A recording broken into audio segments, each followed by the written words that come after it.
And if they're really small, I think you don't have to really cut them. Yes, if they're like really baby ones.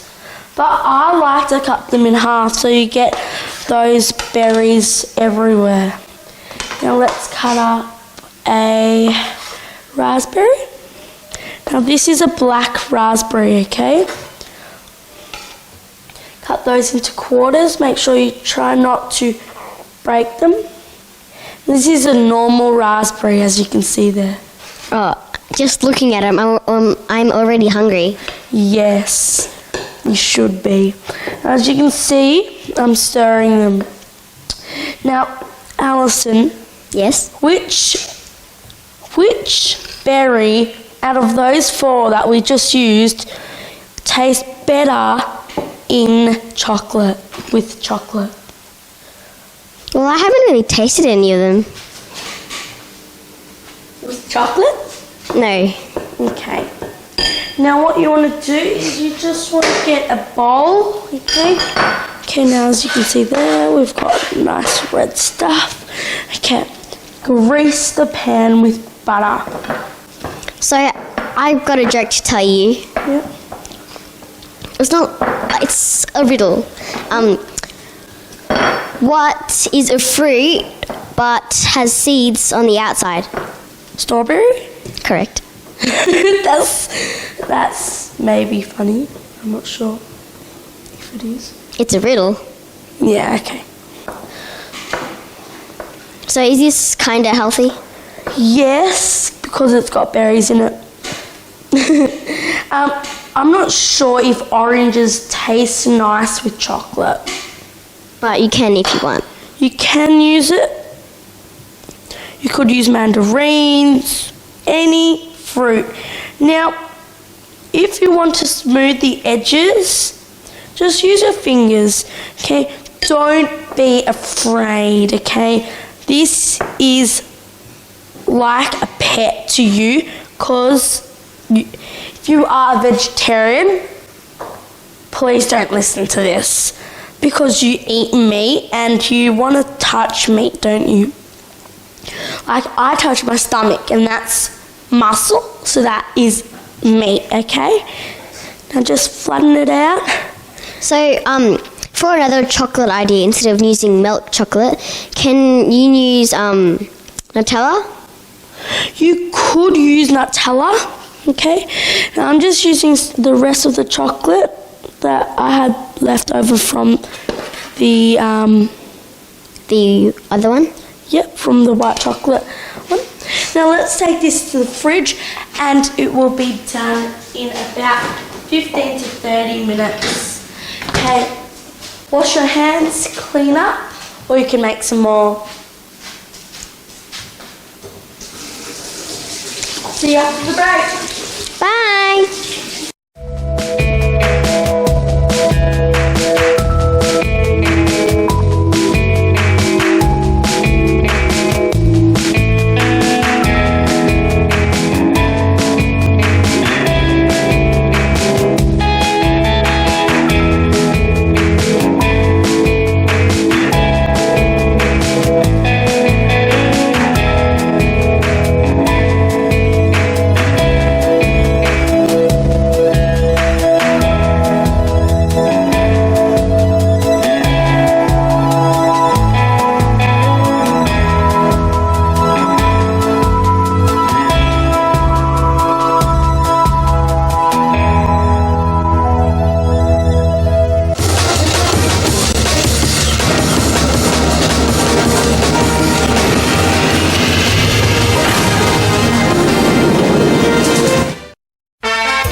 Welcome to CBN. My name is Nelia, and today we have our first interviewee. Hi. Hi, how are you? Good. Good. I'm very well, thank you. Very well. Good. What's your name? My name's Richard Lothian. Okay, Richard. So, what do you do what do you do with your everyday life? Well, I've got 2 jobs. I'm a graphic designer. Yes. I also work in a winery up in Red Hill. Yes, I'm front of house. I'm a waiter. Oh, nice.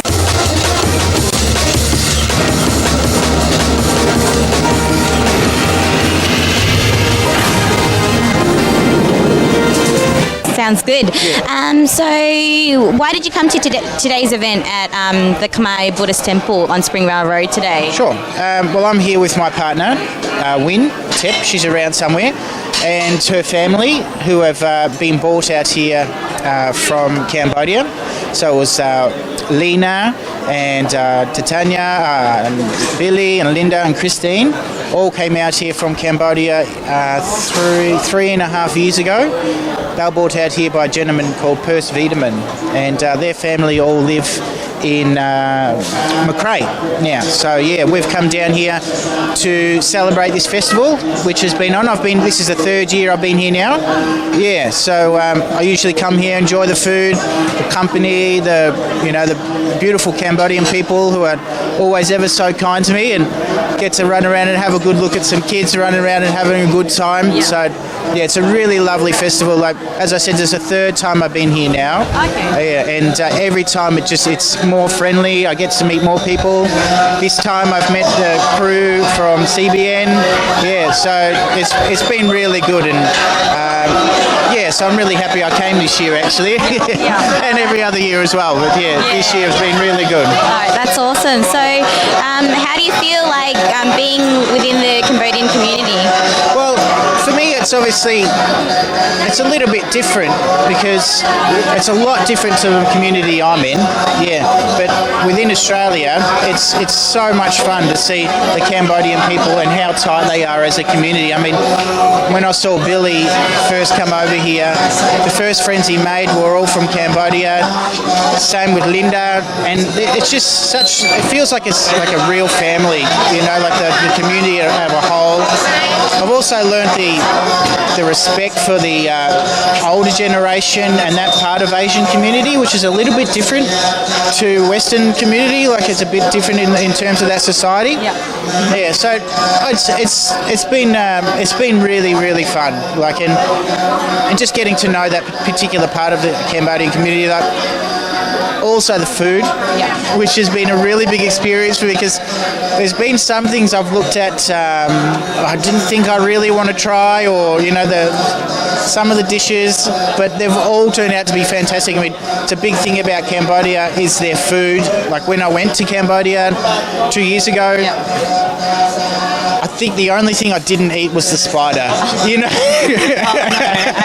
Yeah, so that was about the only thing I didn't eat. I tried the cricket, I tried ants, I tried snail, I tried the silkworm, all the particular different noodles, snake, chicken, the whole pig, the whole bit. It was lots out there. When I went to Angkor Wat, we went to Siem Reap along the way. It is in Siem Reap, but along the way it's a really long drive. We drove out there. Win's uncle, because a lot of Win's family is still back in Cambodia. So Win's uncle drove us out there, and that was an experience because coming from Australia, it's a pretty vast difference in terms of the relative laws, which are correct, which are good and which are not so good about things about Cambodia. Like our road laws over here and the government that we have over here is quite forthright in terms of the way that the roads are taken care of and the way that the public is taken care of in relation to that. And that was sort of one point that I did sort of make about Cambodia, that their infrastructure is quite backwards, I suppose, and I suppose that has something to do with the government and what we were previously speaking about. So I mean, I think it's from what Win was telling me that it's quite upsetting to hear that if I was to put it into relation, that if someone was to give the government $10, about 5 cents of that would probably end up making it towards constructive works and so forth. And it would be really I had a great time in Cambodia, and I saw some really good things, and the people over in Cambodia were just magic to me. There was never not a smile. I remember one time I went to visit the Bokotor, is it the academy? Yeah. So I saw that guy and I wanted to train with him for a little while. And I went through this dusty old town. I was on the back of a tuk-tuk. I was the only, barang in the place, That was it, And but it was. I just saw all these little kids just running around and they're chasing after me. It was just heaps of fun. Yeah. That's a bit of side off point, but as I said, it'd be really good to see some genuine infrastructure getting out into Cambodia. Yeah. I mean, you've got a long way to go. There's been a lot happening, previous in the last 30 years. Yeah. But I think it's about time that some really positive infrastructure started happening over there. Yeah. I mean, in Australia, we don't really get the coverage of international affairs as much. I mean, I probably know a little bit more about it because of who I'm involved with. I'm slowly becoming more attuned to what's actually happening over there, just due to my exposure from my partner and her family. And because of that, I take a lot of care about what's happening in their home country because it impacts them. And ទឹកហូរកាត់ផ្លូវរដូវបញ្ជុំចាប់ដូនតាយំទុំដើមសង្ការបញ្ជុំឆ្នាំនឹងព្រលឹងវាស្នេហ៍ទៅវត្តណាដែរមកសុំទៅផងមិនមួយវត្តមនីមិនពីរវត្តថ្មីដល់មិនទី3ស្រីទៅជ្រោយដង មិន4វត្តសុំ5ព្រែកបងកង6នួនល្អទៅព្រែកក្របើ So I must say, I must ask about the experience. So, I mean, this is stepping back to your previous answers about eating a cricket. What was your experience? Because I've never had one before. Yeah, it was crunchy. There's lots of gooey stuff, but it's pretty tasty. Okay. Probably the best food I had over there was frog. I had a frog. Wow. I had a frog curry over there. That was in Phnom Penh. That was on my first couple of days. I loved a beer over in Cambodia. That was really good. Obviously, Australia beer, it's good. My favourites are Anchor. Is it Anchor? Anchor. Yeah, number one. Best. It's a Pilsner. ABC's good. Yeah, I had it a couple of times. The Angkor beer was quite nice. But everywhere you go, there's Angkor beer. Everywhere you go, I remember I was in the middle of nowhere, and seriously, I did not know how they did this, but they brought out this. We're along this big river just outside of Siem Reap, and we had these little huts on the river, and they just brought out these beautiful food and beer. But we're in the middle of nowhere, I was just like, you guys can make beer anywhere. I love this country. It was good. It's good.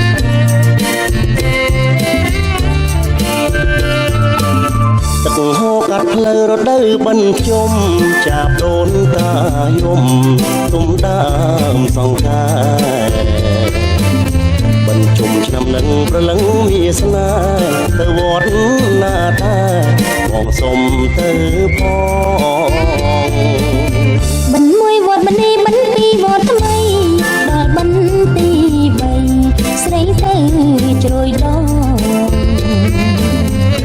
4វត្តសុំ5ព្រែកបងកង6នួនល្អទៅព្រែកក្របើ In regards to what you were speaking about in Cambodia, about the infrastructure and about the news and media and how you find out through your girlfriend, Win, do you think that there needs to be more exposure of media within Cambodia in Australia, so that the people know about it? Yeah, absolutely.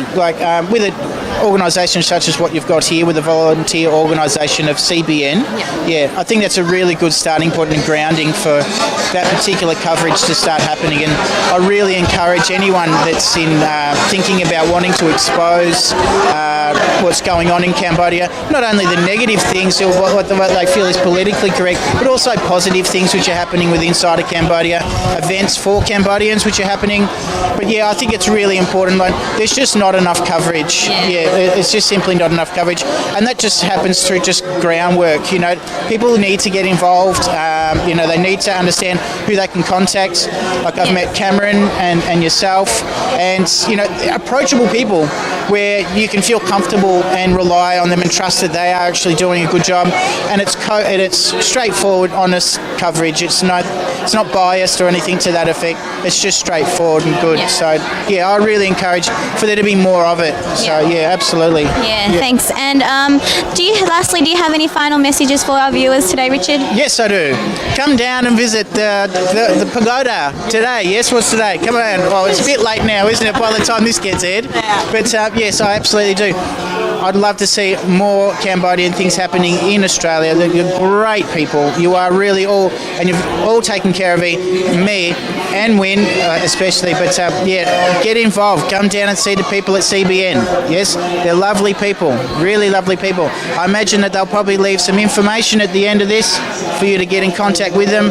Make sure you do it. Young people, graphic designers, if you're into film, if you're into coverage and you want your country to be exposed, go out and do it, because these people are really nice. So I'd really encourage it. Thank you, Richard. Thank you.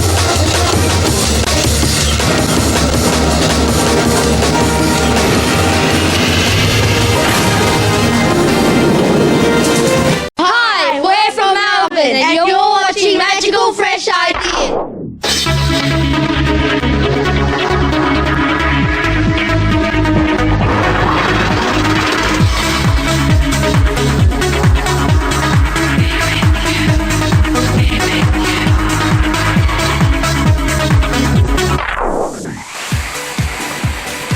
Hi there everyone, my name is Alison and welcome to Magical Fresh Ideas, also known as MFI TV show on Channel 31. And today we are at the Nunawading swimming pool, also called the Aqualink Nunawading. They offer a range of services such as a 15-metre 8-lane indoor pool, spa, sauna and steam room, family leisure pool featuring beach entry, a rain cloud, water jets and bubbles, fully equipped gym with cardio equipment, pin-loaded weight machines and free weights area, personal training, a boot camp and an excellent disability access. Air-conditioned group fitness studio, cafe with a range of drinks but not alcohol, and meal options, a merchandise shop and an off-street parking.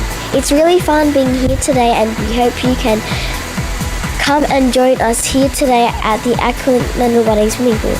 In the meantime, please enjoy our new episode of today's cooking show. Hi, my name is Alison And I'm Jonathan. and welcome to... Magical Fresh Ideas. Today we will be making Brownies. and chocolate sticks. We will be starting off with chocolate sticks. You will need some sprinkles. Now, me and Alison have some pink sugar sprinkles. Okay. Some vanilla essence, okay? Not vanilla extract, vanilla essence. Flour, okay? Self-raising flour, chocolate melts, milk, oil, an egg, and caster sugar.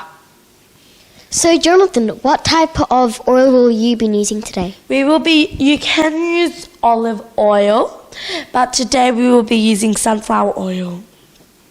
You will need a whisk. Are these the tools now? Yes. Spoon. A disposable piping bag. Now you can use a piping bag that you have. What tip are we using for the piping bag? We're just using a flat one that has little ridges. Okay. And I think it's really good because we're making sticks and we just want it to be nice and round like a stick. A bowl and some baking paper. Let's get started. Okay. Now, get your bowl and your milk. Now, you need a cup of milk, okay? Pour that into the bowl. Then you want to add your egg. What is it, just one egg? Yes, it is just one egg. You need vanilla essence. Now, I hear that it's not good if you put shells in your mixture or food. Yeah, that's right. Yes, that is correct. And why? Because it's I know it's not that sharp, but yeah. Now, I think it just makes a bad taste. Okay. You need a tablespoon of vanilla, a tablespoon of oil. Are we using sunflower oil? Yes, we are today. Now just remember that you can use any type of oil and stir. Now you just want to use your whisk and whisk it all together. Now, if you don't have a whisk, you can Use a spoon. yeah, just use a spoon. Now you don't have to be fast, you can just sort of relax there.